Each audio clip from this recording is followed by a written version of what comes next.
really the most important thing for me was identifying what are the key parameters that can be identified really quickly to allow you to make decisions without what I would say overthinking or paralysis by analysis, right? Because at the time it was a really hot market, and a lot of people were getting into a position where they were taking days, sometimes weeks, to go back and and perform multiple phases of due diligence, or go by and run the spend the days running the numbers and go back, take it to their mastermind when these deals needed to be put under contract quickly.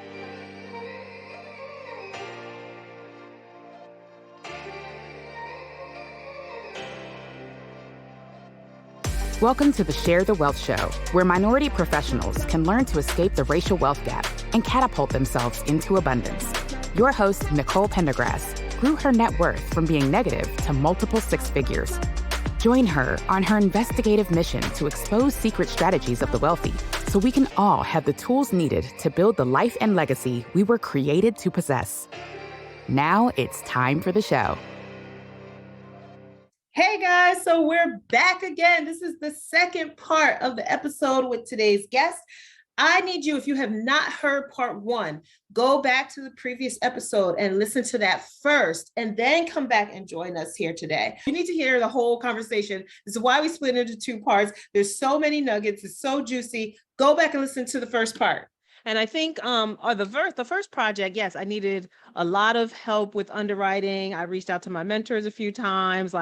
The first project was definitely a typical mom and pop, and that's where the value really is. But then guess what? When you're underwriting and you're looking at information, you don't have a clean little operating memorandum to look at. You don't have something a broker put together with all the pictures and all the rents and the T12. There's none of that.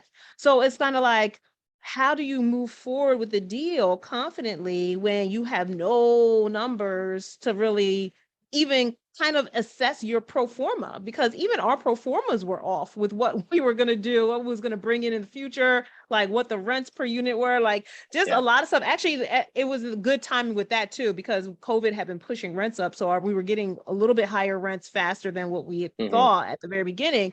But as far as turning units like that, our first one was a beast in that first 6, 7, 8 months. It was really, really hard getting just staying on everything. And like me, I like to do, our property manager gives us a T12 and gives us the cash, accounting and all the stuff, but I would still take that and make my own spreadsheets. I need to see it myself in my own other spreadsheet. I'm making all this other work for me. That might be a newbie thing, but that was how I could see the numbers, understand, and really dig in, because it forced me to do that.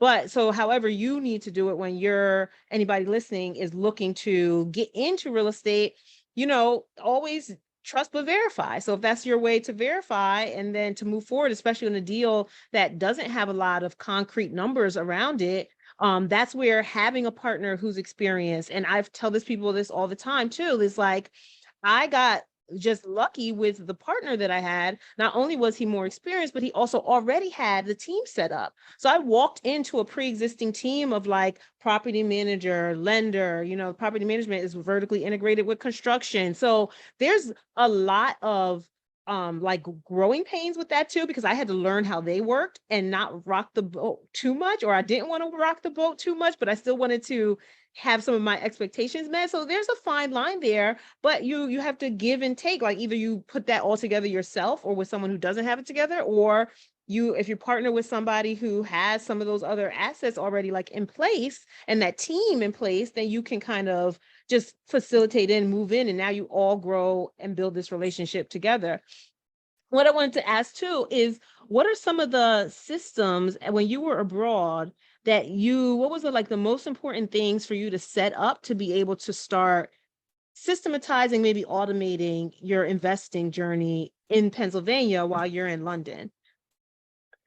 Yeah, so a good question. So one was, at the time, really the most important thing for me was identifying what are the key parameters that can be identified really quickly to allow you to make decisions without what I would say overthinking or paralysis, by analysis, right? Because at the time it was a really hot market, and a lot of people were getting into a position where they were taking, days, sometimes weeks, to go back and and perform multiple phases of due diligence, or go by and run the spend the days running the numbers and go back, take it to their mastermind, when these deals needed to be put under contract quickly. So one of the things that I really made a priority for me was being able to one, look at a lot of deals, and when the one comes along that you'll see the block, the neighborhood, the type of property, the number of rooms, the approximate square footage, and the sales price, and you'll know.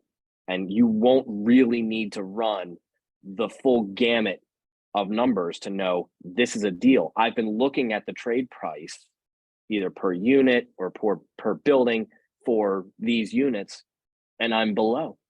And that happened to me twice in a 4 or 5 month period, whereby I had been looking at the trade price for 2s and 3s and 5s, 6 unit properties. And within a matter of months, I saw 2 6-unit properties come up for 360,000. So 60,000 a unit. Now at the time, this wasn't dramatically below market going rate at a per unit price, but it was lower than what other people were paying. And when you can understand the trade price, you understand that there's equity in there that can immediately, get you some sort of payback just for being the first one in the door and being able to close.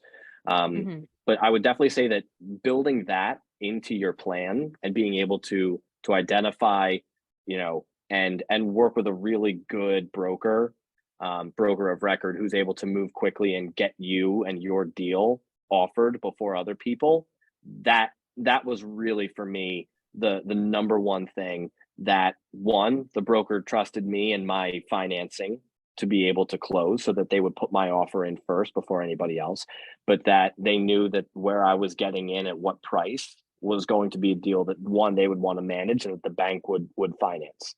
So for me, those were some of the kind of most important key systems that I was putting in place from overseas that allowed me to be successful at a time when everybody was interested in buying, but people couldn't move quickly enough to be the one to close on a deal that many eyes may have seen. But by the time that they had seen it and run their numbers, I was already under contract. Yeah. And I agree. Like when we saw the 6-unit for 60 a door, I want to say, I don't know trade price off the top of my head during that time, but I know listing price was at least like 90 to 100 a door. And we just went ahead and straight offered the 60 a door. We didn't discount, we offered it full asking, but we realized we won that contract because the couple of other offers that were in were all under the 60 a door. So we kind of just had confidence even without the numbers. And at the end of the day, we were like, okay, well, we still have time to analyze, but we need to get this under contract now. And then if we analyze and we find some super huge big red flag, we could always pull out of the contract if absolutely necessary. But luckily that didn't really happen. And then also, so the main systems is analyzing, looking at a lot of properties and just making sure you kind of know what's going on, the market, like you're saying, you look at the address, what cross street that is, what neighborhood that is, the price per door. So that all comes with learning your market very intensely and like going deep into the market. So that's one thing that I tell people all the time is, a lot of new investors will say, oh, I invest nationwide, and they don't want to block out any opportunities because, oh, something's in Tennessee and then something's in Arkansas and something's in Pennsylvania. And like they're analyzing all of these, but you don't know the market. And that can be a huge differentiator in how that project is going to perform after you close. And so I think learning the market and analyzing, looking at properties all the time. And then you said getting a really good broker who can just like put in offers quickly. Now, how do you vet a broker or someone else on your team to make sure that they are just going to be a really good A-team type of player? Yeah, so another really good question. I feel like speaking to a couple of competitors. I think what you can understand, there are some people who are in it for themselves. They're salespeople. They're trying to sell you something so that they can make money off of you. And you'll learn who has ulterior motives pretty well if you have an eye for people, and you know how to read a room, and you understand when you're being sold something. I think that trusting your emotional intelligence when you feel like you're being sold, or you feel like you're being forced into something, or you're uncomfortable, you probably are. So I think that is one of the big ones. To build wealth with real estate? Are you all tapped out on YouTube University and ready to get help tailored to your specific situation and goals? Have you always known that you are a little different from the crowd, that you never liked following the status quo, and that you're just tired of living in mediocrity? You want to build wealth on your own terms outside of Wall Street? Well, then maybe the Microfamily Mavericks mentorship program can help with that. It's a community where I handhold you through the process of buying your first small commercial multifamily building, because not everyone is ready for 100 units out the gate. Why multifamily? Because it gives your rental income a hedge against vacancy. Imagine what happens when your single family rental tenant leaves, right? And why commercial 5+ units? Because you have much more control over increasing the building's value in the commercial space, and then in turn, increasing your own net worth. Starting small is a stepping stone to so much more, because then you can tap that equity and buy another building and another and another, and you get the point. So increasing your cash flow and your ability to be job optional along the way.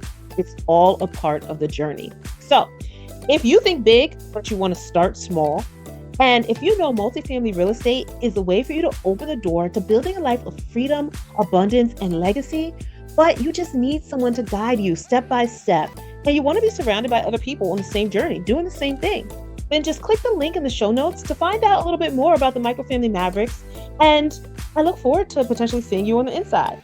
So now back to the show. The other one is people who are not afraid to tell you the truth, even though when it's not something that you necessarily want to hear. I think that that's a good partner. Somebody who will tell you that your expectations are either out of reach or not achievable. Those sorts of partners are worth their weight in gold. You don't want to be in with somebody who's just looking to make money on a close and managing your property, right? Like you want, and that's one of the things too that I felt like was a really good selling point for the company that we ended up partnering with, was that they weren't just there on the front end being a member of the buying agency. It was going to be their project to manage on the back end. So they knew that if we bought improperly, that we were going to end up with a problem property with upset clients who are going to be dealing with them having closed on the property, now being upset at how it's being managed and the costs associated with doing so. So that, I think, gives you a little bit more of a longer range view, and people willing to invest their time in you. I think that that's another one. I do believe also that there is some third party vetting that you can do. And I can tell that from one of the experiences that I had when I started to go out and look at financing for the first property that I bought in the Lehigh Valley with this management company. I went out and I was interviewing banks, and they were interviewing me, obviously, to see if we could make the deal work. And one of the lenders, who unprompted and unsolicited, who had not done many deals with this property management and this brokerage before, told me that he said, "Listen, I got this loan approved for you, so you're going to be okay to close on this property. I'm letting you now know that if we weren't working with this firm, with this property management company, probably wouldn't have gone through." And what that showed me was that the banks, the local banks, doing their vetting as well, verified what I had been finding in my interview process and gave me a lot of feedback that again validated the work that I had been doing to vet this broker, this property management company. Yeah. That's very, very insightful, because honestly, that's something that you hear a lot about. Like if you're in the right rooms and right groups and people are talking, like especially experienced investors talking about the importance of the team and people knowing each other, and especially with local community banks, having somebody on the team that's local, like you hear that a lot. And so people need to make sure, like even with me looking to expand into another market, I'm looking at markets down south. But at the same time, I already wanted to have boots on the ground because I know I can't always get there.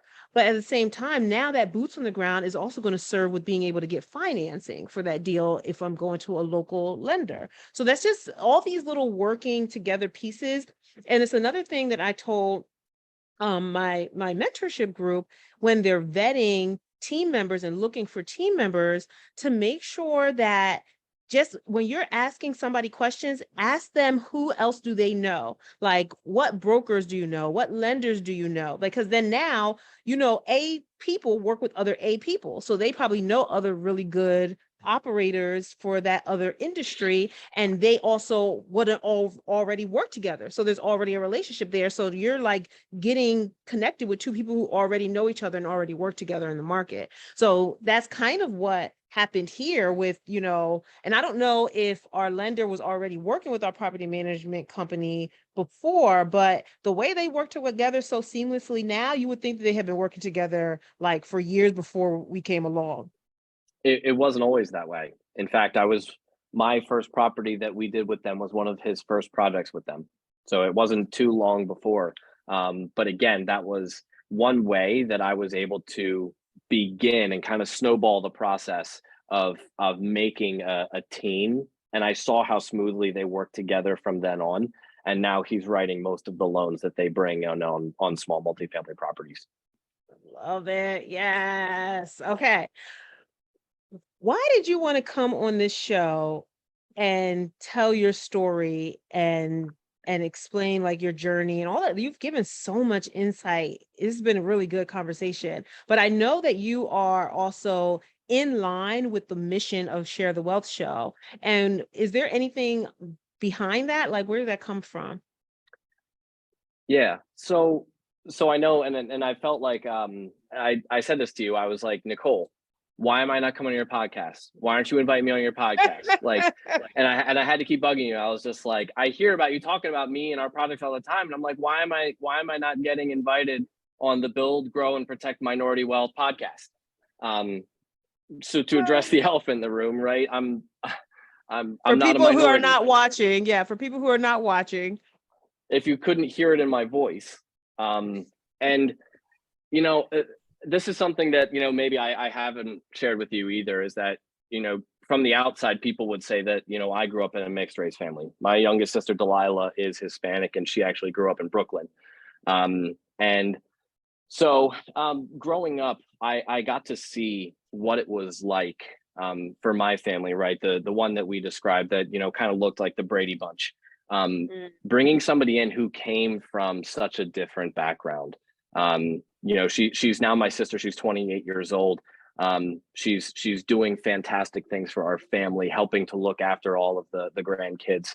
And she's been able to create a life for herself through what my family, was able to put together, the sacrifices that my parents made. And it wasn't necessarily always a goal for my family, to adopt, somebody who didn't look like us.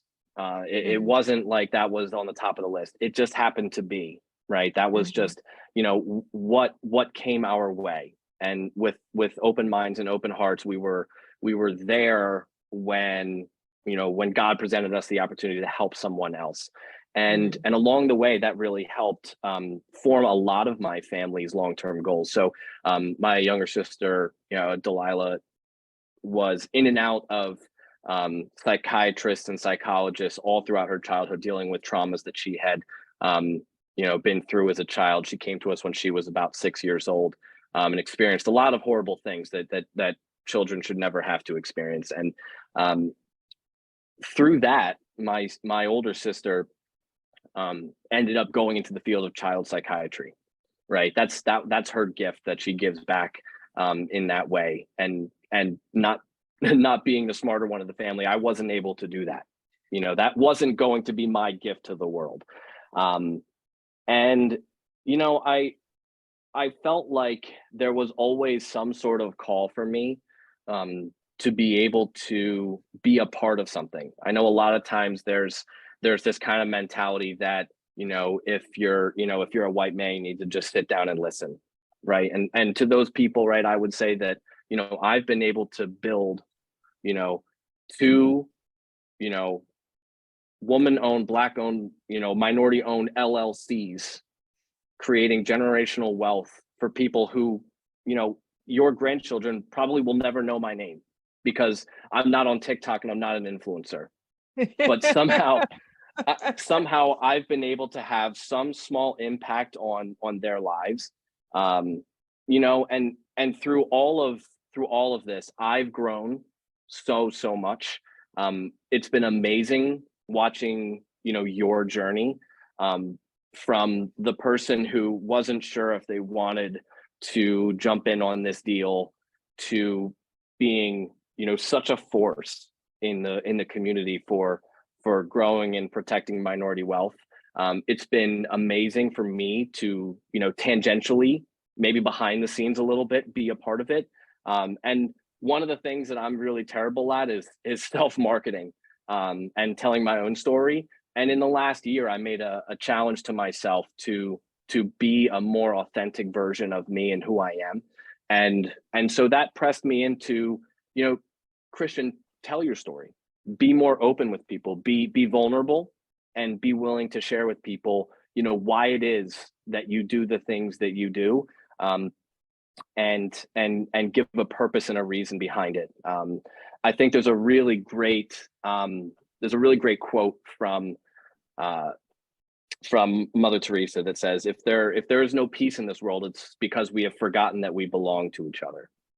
And for me, that's one of the things that I wake up in the morning, I try and think about and meditate on. And I really believe that because we are all a community of people, we all belong to each other.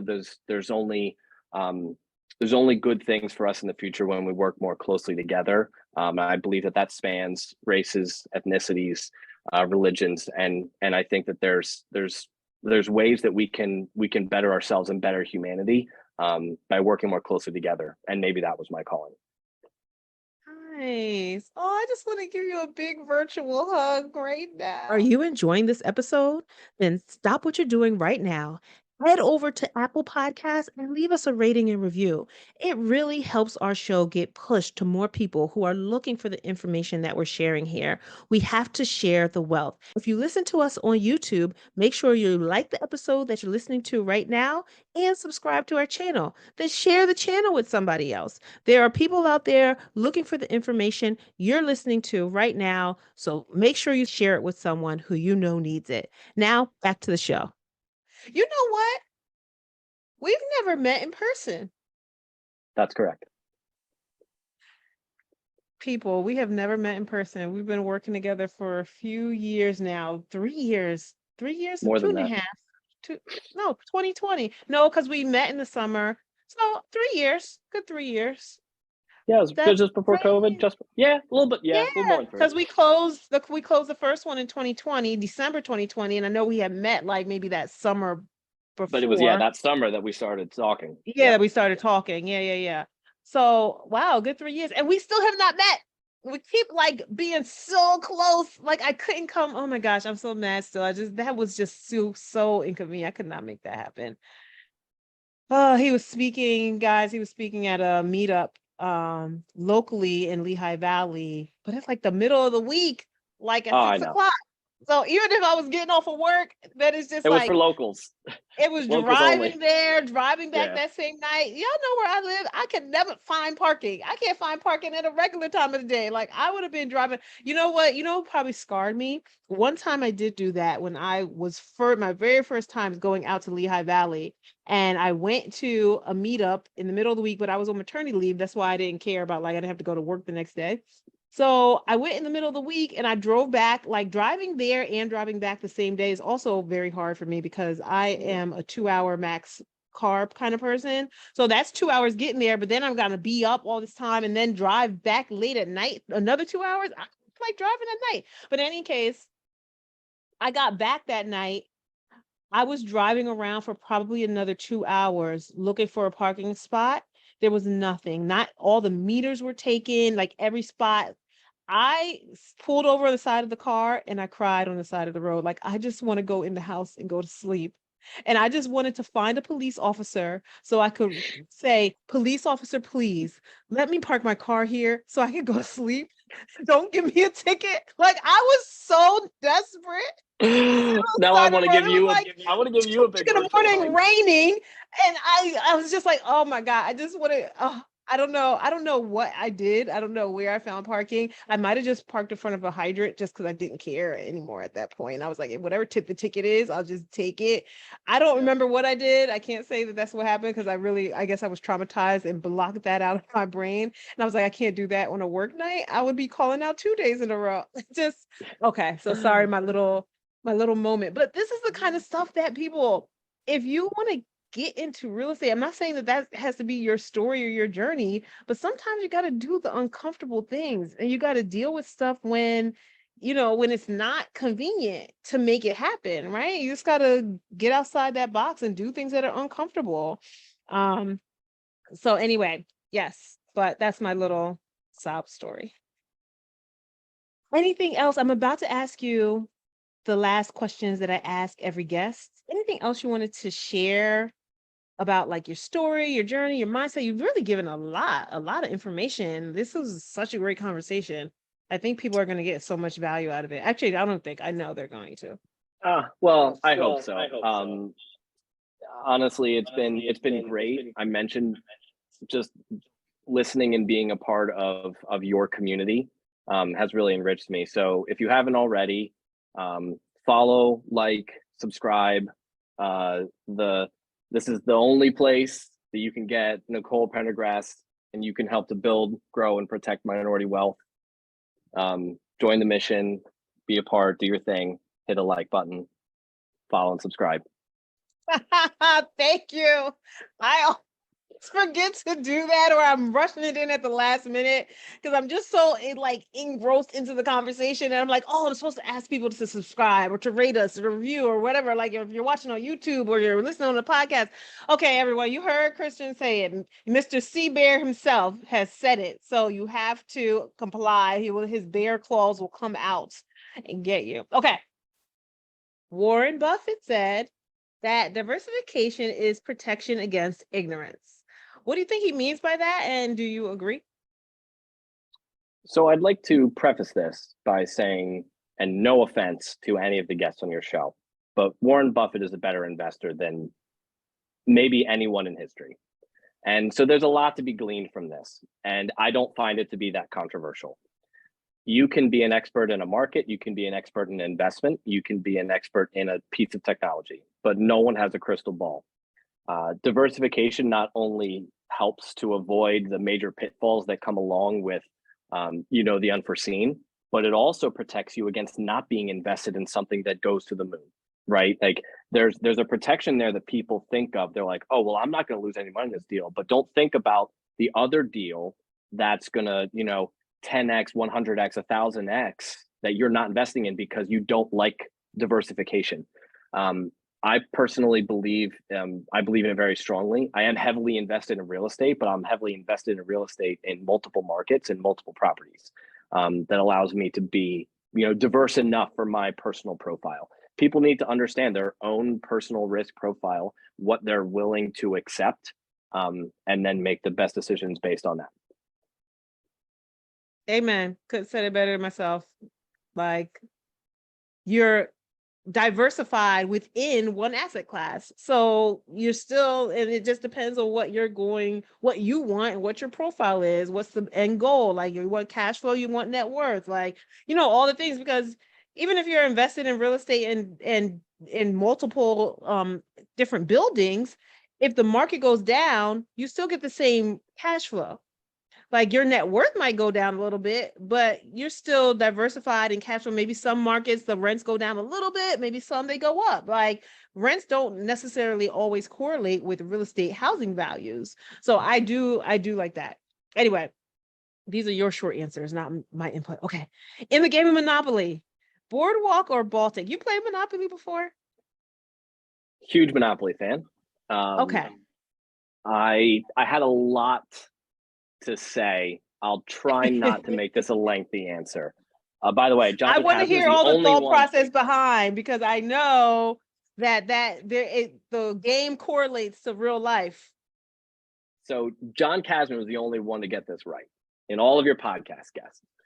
So you tell him I said that. You have not listened to all of them. No. There's one guy who got it right. What did John say? So what he said was, there are many, many strategies for getting it right in the game of Monopoly. And it is not necessarily Baltic or Boardwalk. He likes those kind of orange, kind of purple and orange properties over on the side. Yes. That's the right answer, because statistically speaking, those properties are the ones that get landed on the most in game Monopoly. Why is that? Because people get sent to jail. They end up back on that side of the board statistically more often than they end up in Boardwalk, and they get landed on where you can, again, be in a position to collect on the spaces that get landed on the most. Now, that's overthinking it. And that was actually too easy of an answer. And that's why I didn't say with what property on Monopoly board you're going to buy first. I gave two specifics, because if I said the middle, everybody would say the middle. Absolutely. So, and like I said, without trying to overcomplicate the question, I'm certainly in a place where I recognize the value of both a Baltic and a Boardwalk. And I recognize that in the game of Monopoly, you don't necessarily need Boardwalk to win. In fact, many people who have Boardwalk are not the winners. You cannot win with Baltic. That is, at the end of the game, you're never bankrupting the last player on Baltic. So if you think of it that way, right, Baltic is a stepping stone. It is a place to begin. It is the first step on your journey to building your financial freedom, your wealth, your generational wealth, whatever it is that you're after. Right now, where I am is I'm hopefully somewhere in the middle, somewhere else, but you can't win with Baltic. You got to go further in the game. That, I believe, my friend, is the best answer I've heard. Sorry to all my other guests. I love you all. I think that's the best answer I've heard. Love it. Congratulations. You get the crown for that. If I could put a crown emoji on your head here. Okay.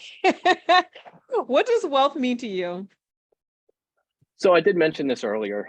For me, it's freedom from care and worry, and the ability to give back. I do believe that right now I am blessed beyond measure with wealth. I have my health, my family's health. We're expecting our third child in November. By every measure, I have, a strong financial future ahead of me. I'm wealthy. I think that people look at the future and think of wealth.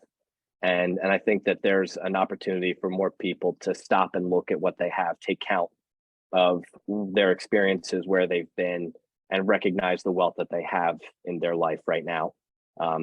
And I truly believe that many people would say that, by every measure of standard across the entire globe, that right now, today, I'm a very wealthy man.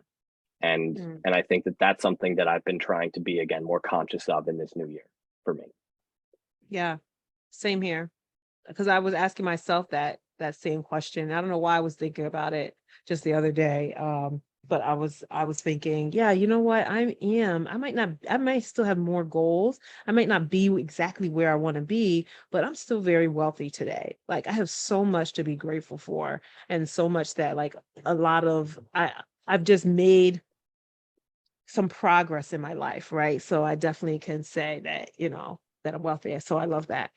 The last guest left a question for you. And so this question is, what is the one thing you've been scared or hesitant to do, like whatever kind of you've had analysis paralysis around, that you know would be a huge benefit to your life? So this kind of goes back to the baby steps that I've been making in putting myself out there. Um, I think, knowing myself pretty well at this point, I care a lot about what people think of me, probably too much. And for that reason, I've been very guarded with what people see. I've been very restricted in what gets posted on social media. I've been afraid to talk about real estate at work. I haven't posted anywhere about anything that I've been doing. And for that reason, there's no social media following. People can't follow me on any sort of social media platform except LinkedIn. So for me, the thing that has been holding me back, I feel, has been the willingness to be open to criticism. And that's been where I've been trying to take baby steps to be more open and be more authentically myself, both in my personal life, in real estate, and at work, in my faith life. All of these things have been something that I've guarded very closely. And in this, again, where I've been trying to set goals for myself, I'm trying to be a little bit more open to that. Nice. And this is one of the first steps. Actually, your email that you sent out, I love that. It was very authentic and very just like relatable and a great just like conversation. It didn't sound salesy. It was just like letting people know what you're doing. Like, he sent a wonderful email out. And of course I got it because I'm his partner. And it just was really well laid out. And I thought to myself when I read it, I said, oh, I need to send more emails like that. It's just so personable. But in any case, great job. And so now you are doing this podcast and putting yourself out there more. So congratulations on that. And this was a fantastic episode.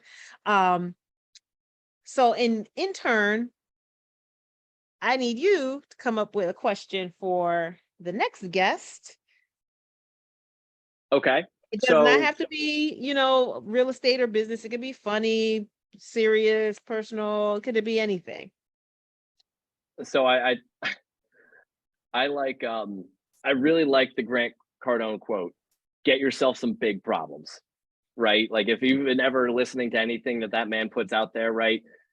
He makes it seem so effortless and so easy. We all know it's not, right? The rest of us out there grinding know that it doesn't happen like that for everyone. But I will say, go and get yourself some big problems. So to your next podcast guest, what big problems do you want to find yourself coming up upon in the next year? Nice. Okay. I'm writing it down right now. Perfect. I love that, actually.